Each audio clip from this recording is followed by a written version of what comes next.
Hi, everyone. I am Wendy M. Watson with W&W International. Welcome back to The Unraveling, where I talk about how I unraveled from when I hit rock bottom to being this beautiful, successful woman right in front of you.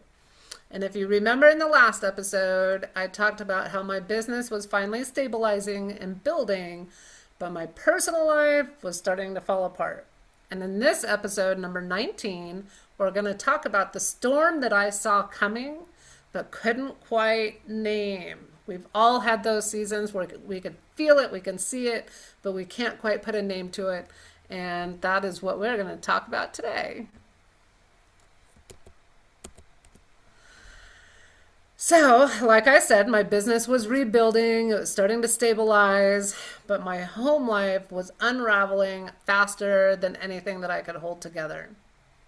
So, I'm going to back up just a minute.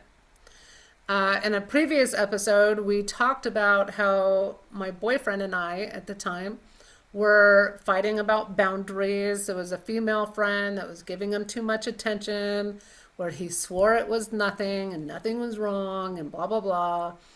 And I was watching him change, wasn't quite believing what I was seeing, couldn't quite put a name to it. After 8 years of being together, despite all of this arguing, we got married in 2012.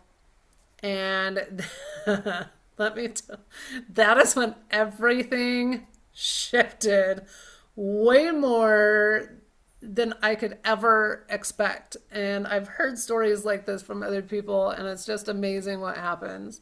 So we got married in September. Leading up to that, in that same year, he lost his forever job, his career that he thought he was going to have for the rest of his life. He found out, or we found out, that he couldn't give me kids, and he decided to get dentures at 38. And let me tell you a little something about a man's ego. I mean, I'm not a man, but 3 hits like that is way more than just a bruise. His ego shattered. I remember one night laying in bed and he's like, "Why would you want to marry a man that's unemployed?" And that's a whole nother episode. And when a man's ego collapses, the fallout hit every corner of our house. It was it was ugly, is really what it was.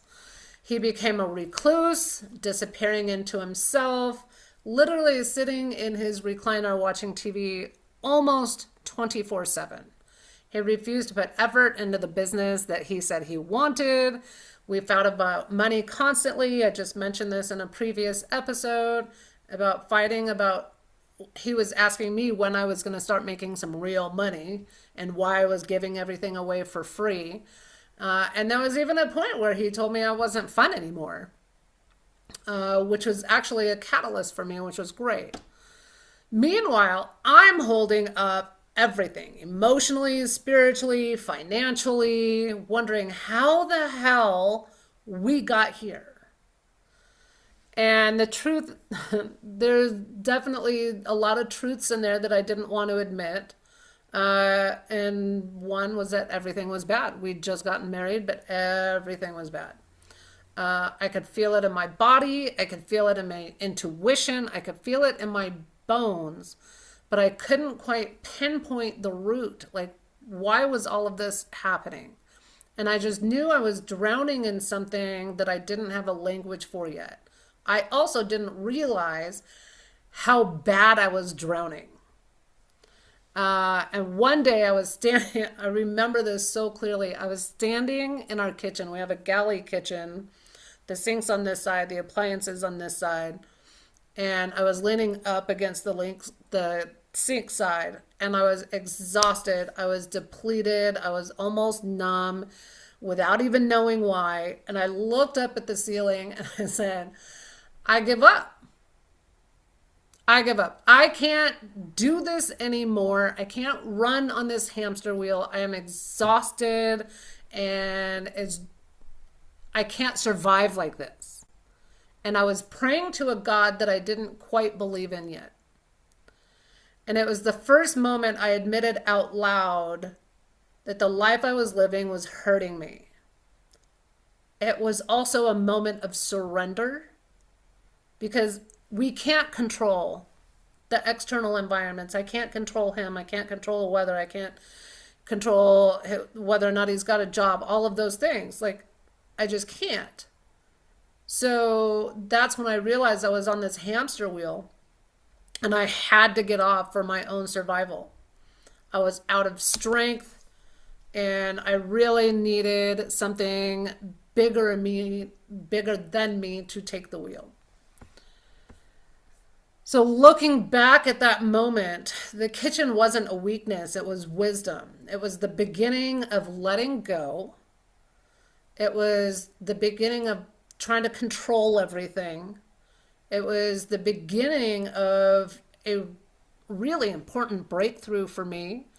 It was the beginning of the end of that relationship and the beginning of something else entirely much bigger than I could ever imagine.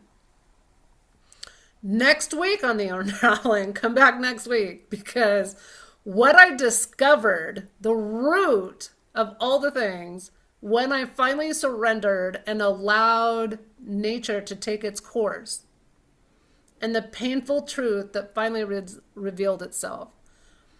Sometimes the sign is a whisper, all these little nudges, all these little things, and then I finally get overwhelmed and I surrender, I give it up.